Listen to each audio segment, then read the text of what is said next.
Hola, muy buenas a todas y todos. Hoy vamos a comenzar la explicación de la guía número 9 de segundo medio, que lleva por título Historia Social de Chile, mediados del siglo XX. Vamos a recordar que a mediados del siglo XX se da un profundo proceso de urbanización en Chile. Chile comienza a cambiar durante los años 40, 50, cuando que la mayoría de la población que vivía en el campo se empieza a descender y empieza a aumentar la población en las ciudades, produciéndose un cruce del cual nosotros nos referimos en las clases anteriores como proceso de urbanización. Esto va a estar motivado sobre todo a raíz del modelo EASY, la migración campo-ciudad, en fin, y otras cosas que conversamos, que también tienen que ver con el fortalecimiento de la clase media, la inclusión de la mujer en el mundo político. Sin embargo, a mediados del siglo XX también va a haber mucha pobreza y mucha desigualdad en Chile. Todos estos esfuerzos no van a ayudar o no van a hacer superar, no van a superar el problema de la pobreza. Y una pobreza que va a ser cada vez más marginal, sobre todo en las zonas industriales alrededor de la ciudad. Mucha gente que llegó atraída, por ejemplo, a Santiago, hablemos de Santiago, que llegó atraída a Santiago por los beneficios de la ciudad, no los va a encontrar y va a tener que fundar sus poblaciones en cualquier parte. Ahí aparece el concepto de poblaciones callampas, que nosotros vemos acá, que eran campamentos. El tema de las ollas comunes, muy común en esa época. En los niños esto se va a expresar en analfabetismo, desnutrición, mortalidad infantil, orfandad, que era el abandono de los niños en la calle. Por lo tanto, vamos a tener una condición social de mucha desigualdad a mediados del siglo XX, porque lamentablemente los beneficios del desarrollo van a costar mucho que lleguen a toda la población. Esto va a incentivar que haya mucha organización popular a partir de esta época. Van a comenzar, por ejemplo, las tomas de terreno. En 1957 va a ser la famosa toma de la Victoria. La revuelta de la Chaucha en 1949, así como la batalla de Santiago en 1957, que va a ser una revuelta que va a durar 2 días. Ambas revueltas, en el último tiempo, han sido recordadas por historiadores a raíz del estallido social del 2019. La fundación de nuevos cuerpos políticos como la ANEF, que va a organizar a los funcionarios públicos, o la CUT, que va a ser la organización de todos los trabajadores, ambas con un protagonismo muy importante, un personaje que se llamaba Clotario Blest, que está acá siendo detenido por Carabineros. En 1965 se va a fundar el MIR con una idea mucho más revolucionaria incluso.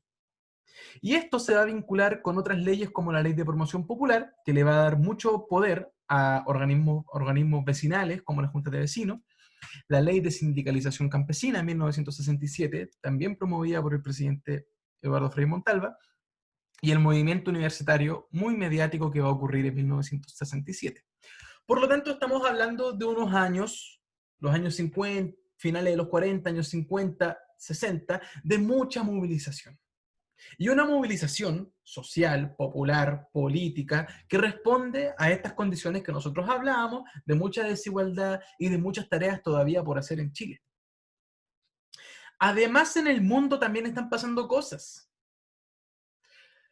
Primero, en Chile, el Partido Comunista había sido declarado ilegal a causa de la Guerra Fría, pero en los años 50 se deroga esa ley y el Partido Comunista sale de la clandestinidad, vuelven a operar en Chile y le da mayor fuerza a todo este movimiento. La Revolución Cubana en 1959 también va a influir muy fuertemente en Chile para que surjan nuevos movimientos y tomen más fuerza aún movimientos revolucionarios o de izquierda o de movilización popular. Y la Alianza para el Progreso, que va a ser originada en Estados Unidos y que va a tener por objetivo evitar el avance del comunismo en países como Chile, también le va a dar alas a la movilización social en la medida en que, por ejemplo, va a incentivar que Chile adopte una reforma tan importante como la reforma agraria, que consistía en entregarle tierra a los campesinos. Todo este clima de movilizaciones, de desigualdades, de transformaciones, de organización, de tensión política, de revolución mundial, todo este clima se va a traducir en dos proyectos políticos chilenos. El gobierno del presidente Eduardo Frei Montalva y el gobierno del presidente Salvador Allende Gossen. Van a ser gobiernos con sus diferencias, Frei, un gobierno de centro, con un gobierno que él llamó Revolución en Libertad. Allende, con un gobierno de izquierda, bajo el amparo de la Unidad Popular. Con algunas diferencias, ambos van a encarnar las necesidades de un Chile que se transforme, que busque nuevas alternativas y que intente acelerar un proceso de cambios que ayude finalmente a llevar a Chile al desarrollo, sacarlo de la pobreza, en fin. Por eso ambos gobiernos van a ser también súper famosos en el mundo. Algunas cosas en común que tuvieron es que ambos gobiernos fomentaron la reforma agraria. Ambos gobiernos van a hacer que el Estado intervenga en la materia del cobre, por ejemplo, nuestro principal recurso minero después del salitre. Frei con la chilenización del cobre, que consistía en estatizar un 51% de las acciones del cobre, y Allende con la nacionalización, que consistió en un 100%.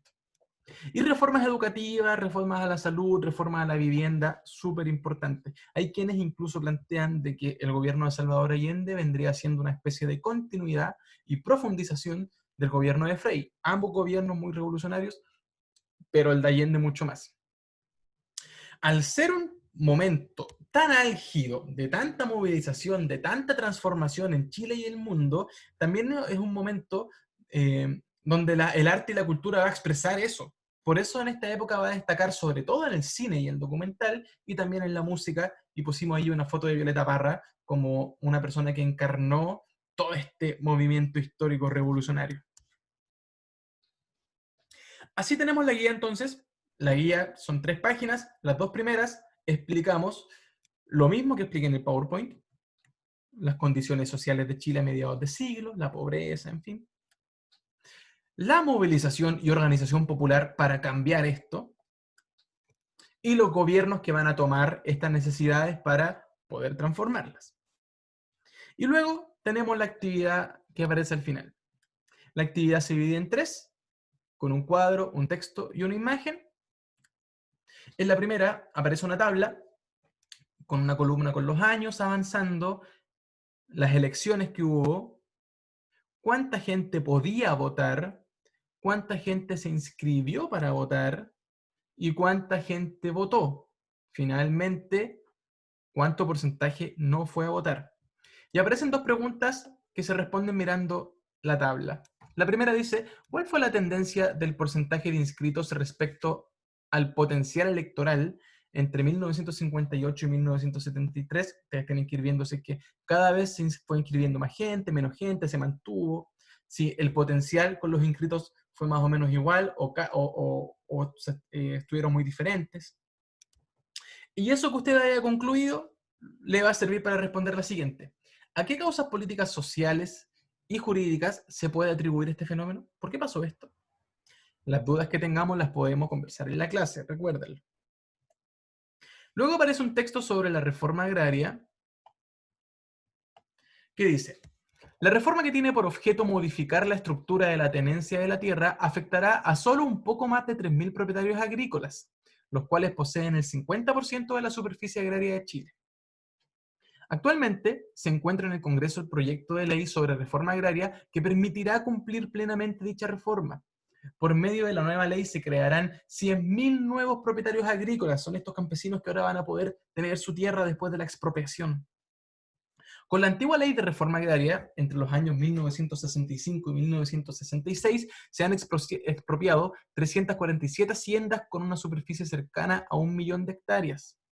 Así se ha favorecido a 4.827 familias campesinas. Esto es comparativamente más de lo que se realizó en Chile en los últimos 30 años, es decir, en los 60 pasó algo revolucionario con la entrega de tierras a campesinos sin tierra, que no tenían tierra. En muchas zonas del país, el salario de los campesinos, que llegaban en dinero a 500 a 700 pesos, ha subido un 400 y un 500%. Y hoy ganan 3, 4 y hasta 5.000 pesos en dinero diario. Leyendo este texto, ustedes responden. Lee el texto y explica en tus palabras en qué consistió la reforma agraria. Y finalmente aparece esta caricatura, este afiche, que dice Chile se pone los pantalones largos, ahora el cobre es chileno. Y dice, en relación a esta imagen, investiga y explica cuál es la diferencia entre chilenización y nacionalización del cobre. Lo dijimos en este video. y también lo vamos a conversar en la clase que tengamos. Así que, dicho eso, yo me despido, esperando que estén muy bien y nos vemos pronto. Que estén bien.